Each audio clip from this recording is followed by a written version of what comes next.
नमस्कार। India debate में आप सबका स्वागत है। मैं हूं आशुतोष पाठक। मित्रों, आज मैं आपके लिए, वैसे तो मैं रोज नई बात आपके लिए लाता हूं, आज एक ऐसी बात है जिस पर आपको चर्चा करनी चाहिए और विचार करना चाहिए।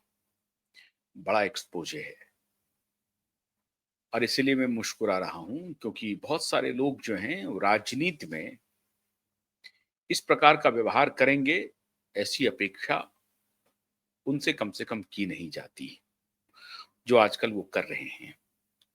सबसे बड़ी बात यह है कि आज उपराष्ट्रपति के लिए मतदान हो रहा है और शाम तक में मेरे ख्याल से रिजल्ट भी आ जाएंगे। पूरी जो बैटरी अभी तक लग रही है कि आज के चुनाव में उपराष्ट्रपति का उम्मीदवार इंडी अलायंस के बी सुदर्शन रेड्डी जी जीत जाएंगे और मोदी जी की जबरदस्त हार होगी। सपना सजा करके बहुत सारे लोग दिल्ली में कैंप कर रहे हैं। बहुत सारे लोग, बड़े बड़े पत्रकार भी कैंप कर रहे हैं, नेताओं से मिल रहे हैं, उनको मोटिवेट कर रहे हैं। यही मौका है, अभी नहीं तो फिर कभी नहीं, जल्दी करो, नहीं करोगे तो बुरी तरह से फंस जाओगे। ये मोदी सत्ता नहीं छोड़ेगा, मोदी कंटिन्यू करेगा। सब लोग मिल जाओ, इकट्ठे हो जाओ और उपराष्ट्रपति एनडीए के उम्मीदवार को हरा दो। ये सब चल रहा है। होना ढाक के तीन बात है, नतीजे आ जाएंगे, नतीजे का इंतजार कीजिए। होना ढाक के तीन बात है और सभी एनडीए के अलाई पूरी तरह से एकजुट हैं। उपराष्ट्रपति एनडीए उम्मीदवार का ही होगा। राधाकृष्णन जी कुछ देर के बाद देश के उपराष्ट्रपति घोषित होंगे, बस इसका इंतजार कीजिए। लेकिन आज मैं देश के उपराष्ट्रपति पर चर्चा करना नहीं चाहता हूं। क्यों? मित्रों, मलेशिया से एक खबर आ रही है और इसलिए नहीं कि हमारे हमारे लोग कुछ लोग राहुल गांधी जी वहां घूमने के लिए गए हैं, इसलिए लोग इसकी प्रतीक्षा कर रहे हैं कि राहुल जी वहां पर घूमने गए हैं तो घूमने गए होंगे। इतना बड़ा कोहराम क्यों मच गया है? कोहराम मचना बहुत जरूरी है। कल नेपाल में, भारत के पड़ोसी देश में, वही हुआ जो बांग्लादेश में हुआ, वही हुआ जो श्रीलंका में हुआ। और ये पूरा साउथ, ईस्ट और नॉर्थ, भारत के तीन कोने में, साउथ में श्रीलंका, ईस्ट में बांग्लादेश और नॉर्थ में नेपाल, समुद्र के उस तरफ भी और हिमालय के इस तरफ भी, और इधर जो मैदानी इलाका है पूरब में, उस तरफ भी भारत प्रोटेक्टेड है। इधर से हिमालय से और इधर इधर समुद्र से और इधर हिमालय से। लेकिन भारत के तीन दिशाओं में वो घटना घट गई जिसकी अपेक्षा बहुत दिनों से की जा रही थी और वो घटना हो गई। अब तात्कालिक कारण कुछ भी रहा हो, लेकिन डीस्टेबलाइज करने का, सरकार के खिलाफ इस हद तक बिगुल बजाने का, नेपाल में जो कल प्रदर्शन हुए हैं उसमें 20 यंगस्टर्स की मौत हुई है और जबरदस्त वायलेशन हुआ, वायलेंस हुआ, लॉ एंड ऑर्डर का प्रॉब्लम हो गया और वर्तमान प्रधानमंत्री को सत्ताच्युत करने के लिए वही नजारा नेपाल की सड़कों पर देखने को मिला, जो नजारा श्रीलंका में देखने को मिला था, जो नजारा बांग्लादेश में देखने को मिला था। बांग्लादेश में प्रधानमंत्री के घर पर कब्जा कर लिया। बांग्लादेश में शेख हसीना को 45 मिनट का वक्त दिया अपना निवास छोड़ने के लिए, और आखिर में किसी प्रकार से जान बचा करके शेख हसीना भारत पहुंच पाई। श्रीलंका में जो हुआ वो आप सबने देखा होगा कि किस प्रकार से हुड़दंगियों ने राष्ट्रपति भवन को कब्जे में कर लिया और राष्ट्रपति वहां से किसी प्रकार से जान बचा करके भागे, और उसके बाद जो हुड़दंग हुआ पूरी दुनिया ने देखा। नेपाल में भी वही घटना दोहराई गई। अब मैं इसका जिक्र क्यों कर रहा हूं मित्रों? जिक्र इसलिए कर रहा हूं क्योंकि ये जिक्र करना आज बेहद जरूरी है, और आप सबको ये बात जानना बहुत जरूरी है कि आखिर में ये घटनाएं क्यों हो रही हैं, इसके पीछे कौन है और कैसे ये बलवती हो जाती है, कैसे होती है ये बात। पहले कुछ बात हम आपसे चर्चा करना चाहते हैं। राहुल गांधी गए हैं मलेशिया, और मलेशिया में एक जगह है लैंकावी। लैंकावी कुआलालंपुर से 500-600 किलोमीटर की दूरी पर है। मैं कुआलालंपुर का क्यों जिक्र कर रहा हूं? क्योंकि कुआलालंपुर में 26 से 28 अक्टूबर तक 26 से 28 अक्टूबर तक आसियान देशों की बैठक होगी, लेकिन उसमें खबर है कि अमेरिकी राष्ट्रपति ट्रंप और चीनी राष्ट्रपति जिनपिंग ये दोनों आ सकते हैं। और वहां से महज 500-600 किलोमीटर की दूरी पर ये लैंकावी जगह है। वहां पे राहुल गांधी पहुंचे हैं। मलेशिया राहुल गांधी क्या घूमने के लिए गए हैं? गंभीर सवाल उठ रहे हैं। मलेशिया में इस वक्त जॉर्ज सोरोस के पुत्र अलेक्जेंडर सोरोस भी डेरा जमाए बैठे हुए हैं। यह खुफिया जानकारी है कि अलेक्जेंडर सोरोस, जॉर्ज सोरोस के पुत्र, मलेशिया में है। लैंकावी सिर्फ पर्यटन स्थल नहीं है।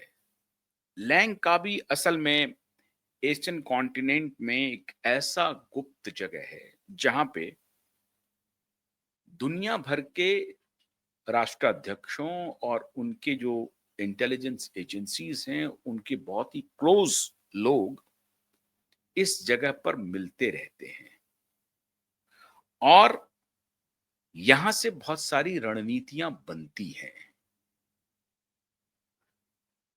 अभी पंजाब में बाढ़ है, देश के अन्य हिस्सों में बाढ़ है, जनजीवन अस्त व्यस्त है, बिहार में चुनाव है, मोटरसाइकिल की यात्रा निकाली, वोट चोर वोट चोर वोट चोर वोट चोर का नैरेटिव दिया। ऐसे वक्त में जब आप को अभी देश में रहना है, आप देश से मलेशिया पहुंच जाते हैं, और मलेशिया में तब पहुंचते हैं जब जॉर्ज सोरोस के बेटे अलेक्जेंडर सोरोस मलेशिया में कैंप किए हुए हैं। 2 सितंबर से ही अमेरिकी स्टेट डिपार्टमेंट और चीनी विदेश मंत्रालय के उच्च अधिकारी लगातार इस क्षेत्र में आ जा रहे हैं। 2 सितंबर से अमेरिकी विदेश मंत्री मार्को रूबियो और चीनी विदेश मंत्री वांग पी पहले से ही मलेशिया में सक्रिय रह रहे हैं। मलेशियाई प्रधानमंत्री अनवर इब्राहिम की हालिया चीन यात्रा ने इसे और भी संवेदनशील बना दिया है। चीन की यात्रा पर गए थे मलेशिया के प्रधानमंत्री अनवर इब्राहिम, और राहुल गांधी जो अचानक लंकावी पहुंचते हैं और इसकी कोई सूचना किसी को नहीं है। वैसे राहुल गांधी कहां जाते हैं, क्या करते हैं, नहीं मालूम। यहां पे हवाई अड्डा और रिसोर्ट सुविधाएं चूंकि बहुत महत्वपूर्ण हैं लंकावी में, इसलिए दुनिया भर के स्ट्रैटेजिस्ट यहां पहुंचते रहते हैं। अब राहुल गांधी सिर्फ घूमने के लिए वहां गए हैं, या राहुल गांधी अमेरिका के किसी मैसेंजर से मुलाकात करने के लिए पहुंचे हैं? और क्या राहुल गांधी की मुलाकात वहां अलेक्जेंडर सोरोस से भी होनी है? राहुल गांधी के साथ एक लड़की लगातार पाई जा रही है, और ये बहुत इन जिस लड़की की तस्वीर अभी सामने आई है, ये लड़की 2000 में भी राहुल गांधी के साथ पाई गई है, उसकी भी तस्वीरें हैं। कुछ लोग कहते हैं कि राहुल गांधी अपनी पत्नी से मिलने के लिए मलेशिया गए हैं। तो क्या राहुल गांधी की शादी हो गई है? मैंने इस मुद्दे पे बांग्लादेश के ब्लिट्स मैगजीन के संपादक से कुछ दिन पहले बात की थी। आज से 5-7 महीने पहले की बात है वो, बल्कि लगभग साल होने को आया है। तब लास्ट नवंबर दिसंबर में या सितंबर में, इसी महीने 1 साल लगभग होने को है, जब बांग्लादेश के एक मशहूर मैगजीन ब्लिट्स के संपादक से हमने खुद बात की थी और हमारे सहयोगी ने भी बात की थी। और उस वक्त ब्लिट्स के संपादक ने कहा कि राहुल गांधी शादी में तो नहीं, लेकिन 3-3 गर्लफ्रेंड के साथ उनका लंबा रिश्ता रहा है। और जिस पहली लड़की का बांग्लादेश के मैगजीन ब्लिट्स के संपादक ने जिक्र किया था, वो पहली लड़की थी अफगानिस्तान की एक प्रिंसेस।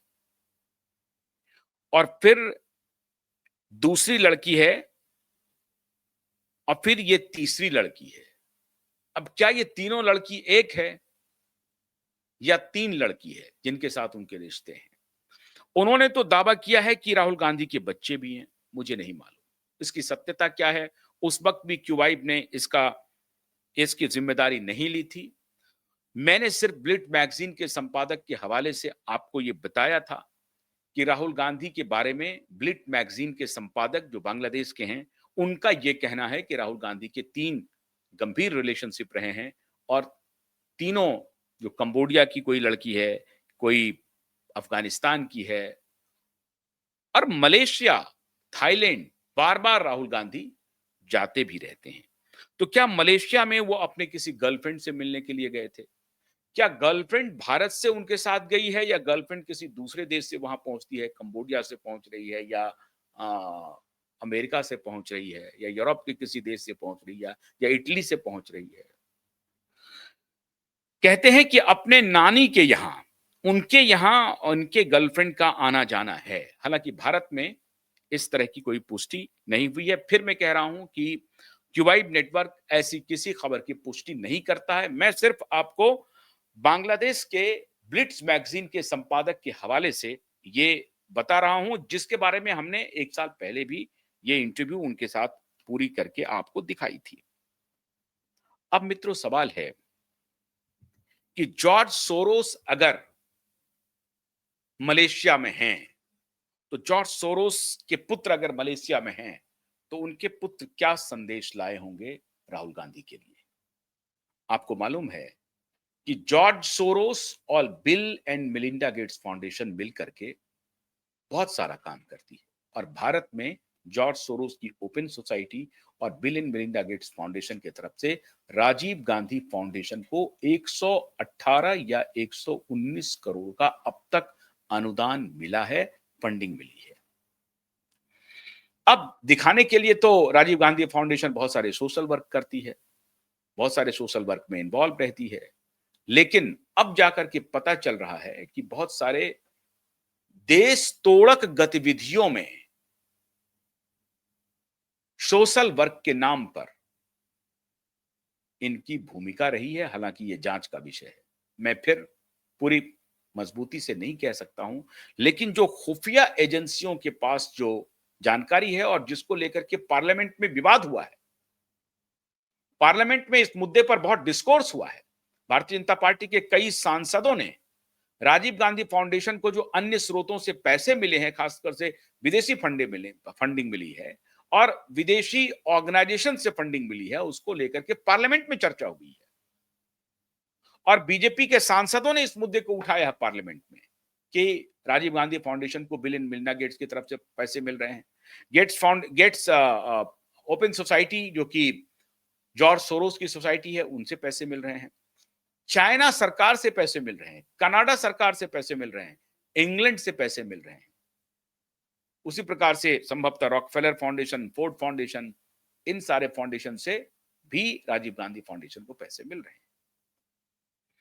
मित्रों, सवाल है कि राहुल गांधी की मलेशिया यात्रा पर इतनी हाय तौबा क्यों मची हुई है?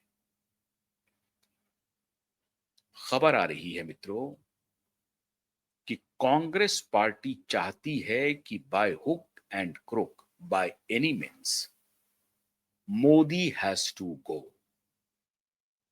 मोदी को जाना पड़ेगा, मोदी की सत्ता छीननी पड़ेगी। कांग्रेस पार्टी का पुराना इतिहास रहा है, bye hook and crook, by any means, सत्ता नहीं छोड़नी है, सत्ता पर काबिज रहना है। और ये वही कांग्रेस पार्टी है जिन्होंने इमरजेंसी के दौरान right to get the justice को भी सीज कर लिया था। मतलब ये हुआ कि आपके खिलाफ अगर कोई अत्याचार हो रहा है इमरजेंसी के दौरान, तो आप अदालत में नहीं जा सकते हैं न्याय पाने के लिए, आपको न्याय पाने का हक नहीं है। इसीलिए मित्रों, गंभीर सवाल उठ रहे हैं और कांग्रेस के जो पुराने अकाउंट हैं वो इस तरफ इशारा भी कर रहे हैं। मैं एक और एग्जाम्पल देना चाहता हूं, नेहरू के पास जाने की जरूरत नहीं है। कांग्रेस पार्टी के अंदर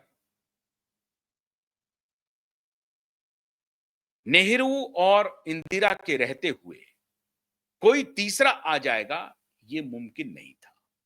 और जब नेहरू गुजर गए तो इंदिरा के रहते, गांधी परिवार के रहते हुए कोई तीसरा प्रधानमंत्री बन जाएगा, यह कांग्रेस पार्टी को गवारा नहीं हुआ। और मैं उस प्रधानमंत्री के स्टेटमेंट के हवाले से बोल रहा हूं, जो अब इस दुनिया में नहीं है, और इस देश के सबसे ईमानदार प्रधानमंत्री का अगर किसी एक को तमगा मिलेगा, उन्हीं को मिलेगा, प्रधानमंत्री लाल बहादुर शास्त्री। लाल बहादुर शास्त्री ने अपने आत्मकथा में, और लाल बहादुर शास्त्री ने कई जगह इस बात का जिक्र किया है कि उनका जो अपमान हुआ बतौर प्रधानमंत्री, उसकी आप कल्पना नहीं कर सकते। मैं क्यों ये अकाउंट दे रहा हूं? आज अगर राहुल गांधी ये काम कर रहे हैं, कोई नई बात नहीं कर रहे हैं, अगर उनके ऊपर ये तोहमत लग रही है, तो ये कांग्रेस पार्टी का पुराना इतिहास है। लाल बहादुर शास्त्री ने कहा उस वक्त के चीफ सेक्रेटरी से कि मुझे 2 कमरे का या 3 कमरे का, मैक्सिमम 4 कमरे का कोई एक घर दिल्ली में ढूंढ दीजिए। मैं उस निवास में नहीं रहना चाहता हूं जिस निवास में प्रधानमंत्री नेहरू रहते थे, और ये मेरे लिए बहुत ह्यूमिलिएशन हो रहा है, मुझे अपमानित किया जा रहा है कि मैं उस निवास में कैसे रह सकता हूं जिसमें पंडित नेहरू रहे थे। तो मैं आपसे ये दरखास्त करता हूं कि मेरे लिए दिल्ली में कोई 2 से 4 बेडरूम का कोई कोई घर ढूंढ दीजिए जिसमें मैं शिफ्ट कर जाऊं। ऐसा क्यों कह रहे थे लाल बहादुर शास्त्री? लाल बहादुर शास्त्री ऐसा इसलिए कह रहे थे क्योंकि इंदिरा गांधी बार बार पत्र लिख करके उन्हें कह रही थी कि आप वो आवास छोड़ दीजिए जिसमें हमारे पिता रहते थे। ये है कांग्रेस पार्टी का इतिहास। जब तक ये परिवार है, कांग्रेस पार्टी में किसी की दाल गलने वाली नहीं है और अंततः लाल बहादुर शास्त्री को छोड़ना ही पड़ा वो बंगला। और ताशकंद में क्या हुआ लाल बहादुर शास्त्री के साथ, आज तक रहस्य बना हुआ है। आज तक रहस्य बना हुआ है।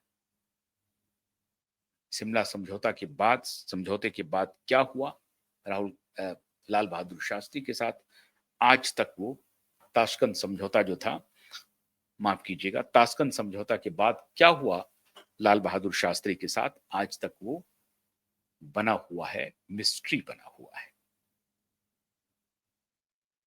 पहली बार जो कांग्रेस पार्टी के मुखिया नेहरू जी ने सत्ता ली, वो भी कोई डेमोक्रेटिक नहीं था। आप सबको मालूम है कि कितने प्रोविंस के अध्यक्ष ने उनके पक्ष में मतदान किया था और कितने ने मतदान किया था सरदार पटेल के पक्ष में।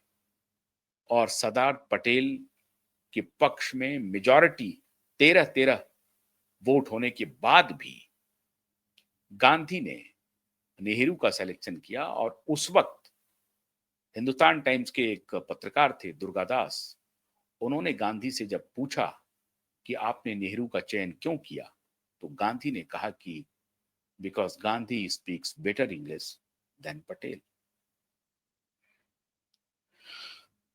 अब लोग कहते हैं कि जनतंत्र की पहली वोट चोरी वहीं पर हुई, जब वोट किसी और के पक्ष में पड़ा और बन कोई और गया। इमरजेंसी के दौरान कांग्रेस ने क्या किया, लाल बहादुर शास्त्री के साथ कांग्रेस ने क्या किया, और अब राहुल गांधी किस किस से हाथ मिला रहे हैं, ये किसी से छिपा हुआ नहीं है। अभी सच्चाई क्या है ये राहुल ही बताएंगे।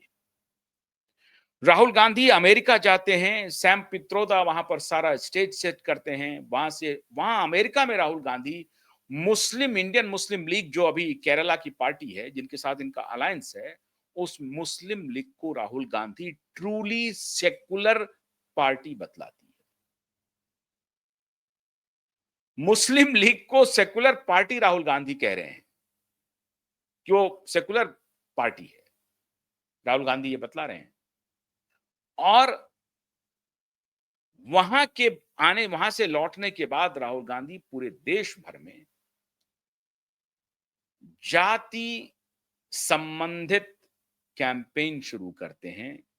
ओबीसी, ईबीसी, ईबीसी नहीं, मोस्टली ओबीसी कैंपेन शुरू करते हैं। और ये सोची समझी रणनीति के तहत कंसर्टेड एफर्ट के साथ ये कैंपेन लॉन्च किया जाता है। सांप्रदायिक, उनको लगता है कि ये सांप्रदायिक ताकत है, जो राइट विंग का उभार है, जो सनातन का उभार है देश में, उसको काउंटर कास्ट से किया जा सकता है। और ये इस थ्योरी का प्रतिपादन 7 समंदर पार होता है, वहां स्ट्रैटेजी बनती है और उसके लिए पूरी बैटरी सोशल मीडिया पर आर्मी तैयार की जाती है और वो उसी तरीके से काम करना शुरू करती है।